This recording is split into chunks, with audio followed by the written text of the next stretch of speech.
Hallo, hier kommt euer Bastelwahl. So, in diesem Film werden wir die Funktionsweise von einer Stanzmaschine zeigen und auch mit Durchführung von einigen Grundfunktionen. Stellvertretend für Stanzmaschinen, die alle ähnlich funktionieren, habe ich hier mein Sizzix Big Shot. Einige Maschinen sind größer oder haben platzsparende Eigenschaften oder sind tragbar, aber im Grunde funktionieren sie alle gleich. Mein Big Shot hier, der wiegt 3 Kilogramm und nimmt doch etwas Platz auf dem Basteltisch. Hat einige Gebrauchsspuren. Auch unten habe ich ein Datum entdeckt. Ich habe die Maschine seit 2013. Im Mittelteil befinden sich die Walzen. Dazwischen ist Platz, etwas mehr als 2 cm.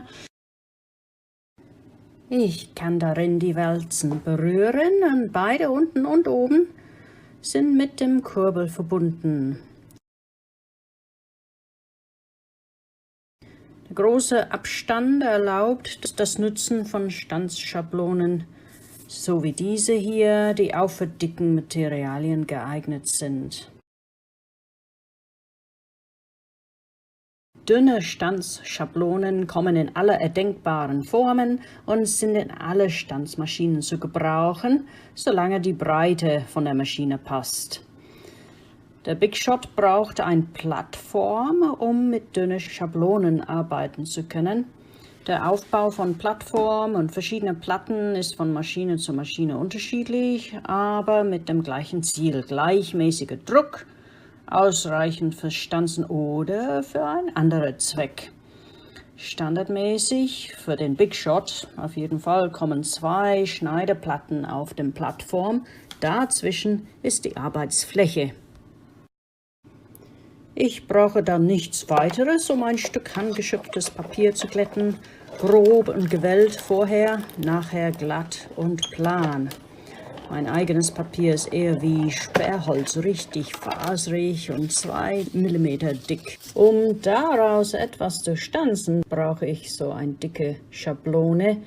Diesmal einen schönen Baum. Zuerst baue ich ein Sandwich auf. Platte, Schablone, Papier, Platte und Kurbel durch.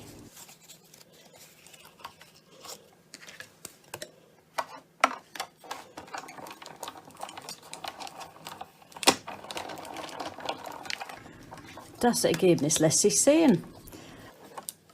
Im Vergleich zu Moosgummi lässt sich auch mit so einer Schablone schneiden, aber weil es auch schwammartig ist, es lässt sich quetschen, dann passt es auch zu den dünneren Stanzschablonen. Für Quilters von besonderem Interesse Stoffe. Und es lässt sich mehrere Formen auf einmal schneiden.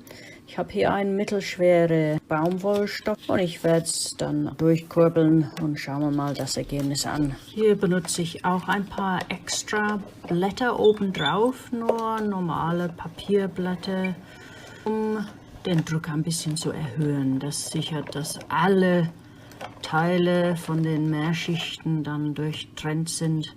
Ansonsten bleiben vielleicht die obersten 2 nicht so richtig durchgeschnitten. Noch ein schwieriger Fall ist PET-Folie 0,4 mm dick, auch als mobile Folie oder Windradfolie bekannt.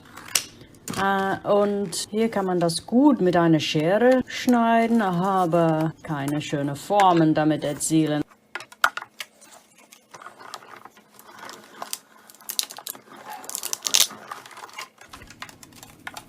So, schwierige Materialien kann man ganz gut mit diesen großen Schablonen schneiden. Aber was ist, wenn nicht der Form von Interesse ist, sondern das Fenster, das übrig gebliebene Loch? Viele von diesen Multi-Stanzschablonen sind dafür nur bedingt geeignet. Aber es gibt eine Lösung. Es gibt auch magnetische Stanzschablonen, die dann auf eine Metallplatte platziert werden kann. Und so lässt sich ein Stück Papier oder was auch immer man schneiden möchte, drauflegen, ja, auf eine bestimmte Platzierung ein Loch erzielen kann.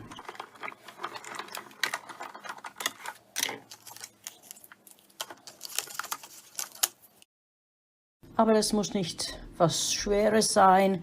Hier habe ich eine Strohseide, das lässt sich auch hervorragend mit dieser großen Schablonen schneiden. Die Strohseide kann man auch mit dünnen Stanzschablonen schneiden. Die sind für Papiere aller Art geeignet, so Pergament, Cardstock, selbstklebende Papiere, aber auch Moosgummi, Prägefolie, eigentlich alles, was man mit einer Schere schneiden kann. Nur darf es nicht zu dick sein. Die Schablonen haben eine glatte Rückseite und dann eine erhöhte Schneidekante auf der Vorderseite. Zuerst ein Beispiel mit einem Schriftzug und selbstklebender Cardstock. Und danach kommt ein Glitzer-Cardstock mit einem schönen filigrane Grünzweig. Ich lasse das Video ein bisschen schneller laufen.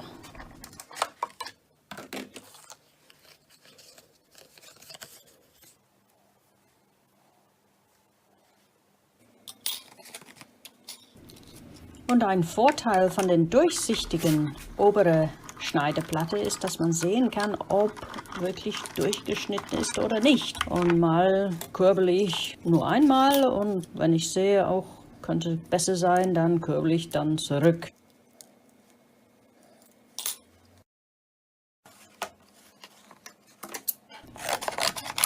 Als nächstes habe ich ein dickes Kartonstück, das ich dann demonstrieren kann, eine Besonderheit von einigen Schablonen. Sie können auch prägen, nicht nur schneiden.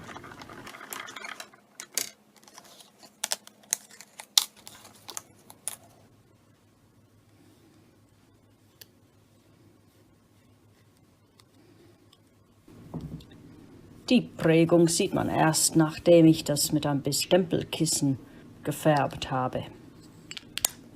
Prägeschablonen kommen als nächstes dran.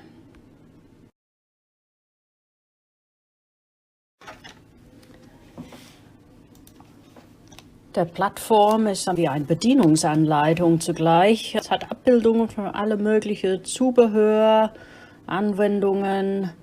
So kann man ganz einfach sehen, was man gerade braucht. Und hier wollen wir eine Prägeschablone benutzen. Dafür müssen wir eine von diesen Shims, diese Blätter entfernen. Das heißt einfach wegklappen, aber es bleibt einfach dabei. Sieht man das auf der rechten Seite, dass eine Scheibe von meiner Plattform weggeklappt ist. Ich habe ein Stück Pergament, dicke Pergament, in meine Prägeschablone platziert und wird durchgekurbelt und dann sehen wir das Ergebnis.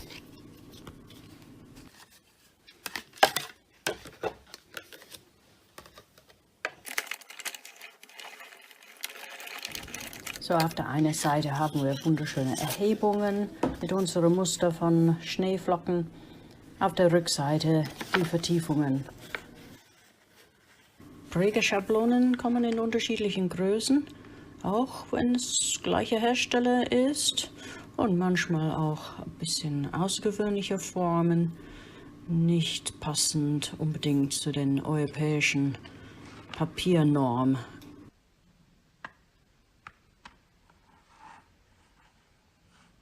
Brauche ich eine Stanzmaschine, würde ich gleich Ja sagen.